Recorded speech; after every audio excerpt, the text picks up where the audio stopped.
Hello বন্ধুরা, আজ ভিডিওটি এখান থেকেই শুরু করলাম। আজকে এক সপ্তাহ হচ্ছে চুলায় রান্নাও নাই, শুধু রান্না করি হচ্ছে মেয়ের খাবার। আর আমি 2 দিন হচ্ছে, একদিন পটল ভাজি করছি আর বেগুন ভাজি করছি। পরিষ্কার করা হয় না, শুধু উপর দিয়ে একটু মুছিয়ে মুছিয়ে পরিষ্কার করে গেছি। আসলে কালকে খাওয়ার সময় আমার মেয়ে বলতেছে, মা আমার হচ্ছে শুকনো খাবার গলায় বাজিয়ে যায়, আমি আর এই ভাজা খাবো না, আমাদের তরকারি রান্না করে দাও, এখন ভাত খাবো। তো অনেক বুঝাইতে যাই, কালকে খাওয়াইছি। তা আজকে তো আর ভালো না লাগলে একটু জল জল কিছু একটু রান্ধিয়ে দিতে হবে, না রাখলে ও তো ছোটো মানুষ, কয়দিন এইভাবে খাবে শুকনো খাবার। আবার কালকেতেই তো রান্না করতে হবে না, ওর বাবা যদি কালকে আসে, বাবারে তো আর এরকম ভাজা পোড়া দেওয়া যায় না, পুরুষ মানুষ কষ্ট করে বাইরে,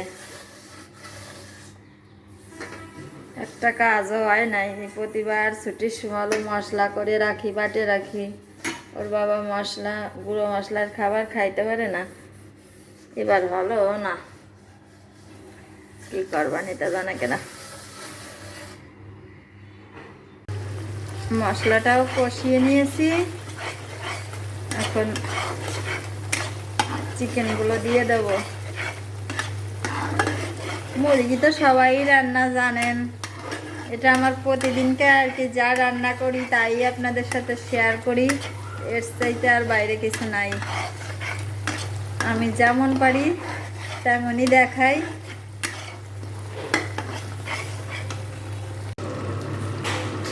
চিকেনটা কষানো হয়ে গেছে, এখন একটু জল দিয়ে দেব। কালকে আমার মেয়ে যখন বলে যে মা আমার এই ভাজি দিয়ে ভাত আর গালে যাচ্ছে না, ভাজি হচ্ছে শুকনা, আমি খাতে পারতেছি না, আমার একটু চিকেন বা মাছ রান্না করে দাও, ঝোল রান্না করে দাও। তখন আমার যে কি খারাপ লাগছিল, যে সব কিছু থাকা সত্ত্বেও এখন আমি আমার ছেলেরা কিছু রান্না করে দিতে পারতেছি না। মানুষের সময় একরকম সব সময় যায় না।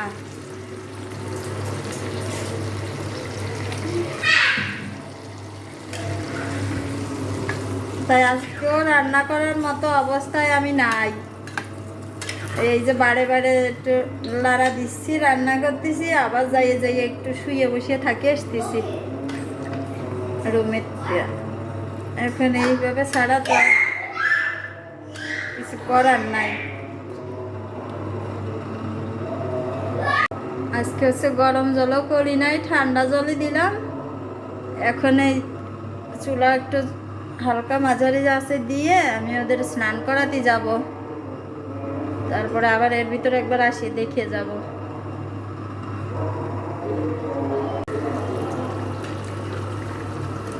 আপুরা আমার রান্নাটা কমপ্লিট হয়ে গেছে, গরম মশলাও দিয়ে দিছি, এখন আমি রান্নাটা শেষ করব। আমার ভিডিওটা যদি আপনাদের ভালো লাগে থাকে তাহলে অবশ্যই লাইক কমেন্ট শেয়ার করতে ভুলবেন না।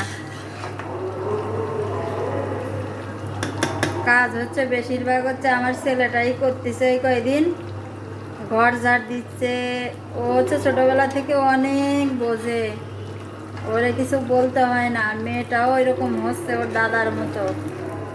তারপরে ফিল্টারে জল দিতে গেলে বলতেছে, মা তোমার জল দিতে হবে না, আমি জল দিই, আমি গাছে জল দিয়ে আসি। সব কাজ, জামা কাপড় তুলে নিয়ে আসতেছে, জামা কাপড় নাড়িয়ে দিচ্ছে, সব কাজ হচ্ছে ওই করতেছে, বলা লাগে না। বারে বারে যাইয়ে জামা কাপড় দেখে আসে যে শুকাইছে নাকি, শুকাইছে নাকি, শুকাইছে নাকি। তা আমগো বাবা আমি শুকালি আমি আনবানি, আস্তে আস্তে, তোমার আনতে হবে না। তাহলে বন্ধুরা ভিডিওটা এখানেই শেষ করলাম, টাটা।